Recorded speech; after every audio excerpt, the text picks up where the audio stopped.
আওয়ামী লীগ কেন্দ্রিক কথা ছেড়ে দিছিলাম কেন জানেন? কারণ আমরা যা শুরু করেছি এখন, আমরা যা শুরু করেছি, আমাদের সমালোচনা নিজেদের হওয়া উচিত। হেফাজতের সমালোচনা হওয়া উচিত, জামাতের সমালোচনা হওয়া উচিত, বিএনপির সমালোচনা হওয়া উচিত। কেন সমালোচনা হওয়া উচিত? কারণ আমাদের মধ্যে এই অন্তর্কুন্দলের কারণে আওয়ামী লীগ সুযোগ নিচ্ছে।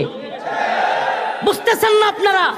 এইভাবে যদি নিজেরা নিজেরা দলাদলি করেন, কামড়াকামড়ি করেন, আল্লাহ না করুক এই ভয়ঙ্কর ষড়যন্ত্রের, এই ভারতীয় আধিপত্যবাদী, ভারতীয় এই লেডি ফেরাউন হাসিনা যদি আরেকবার সুযোগ পায়, একজনও ভালো থাকবেন না, কাউরে দেখবে না। পিটাবে সময় আওয়ামী লীগ, কেডা বিএনপি, কেডা জামাত, কেডা হেফাজত, এটা দেখবেন।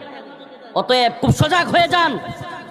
এখন আল্লাহ মাফ করুক, কথাগুলো অনেকটা রাজনৈতিক টার্মে হয়ে যাচ্ছে। ভাই, রাজনৈতিক টার্ম না, এখানে আমি আল্লাহ বিল্লাহর কথা বলবো, কবরের ওয়াজ করব, হাসরের ওয়াজ করব, আসমানের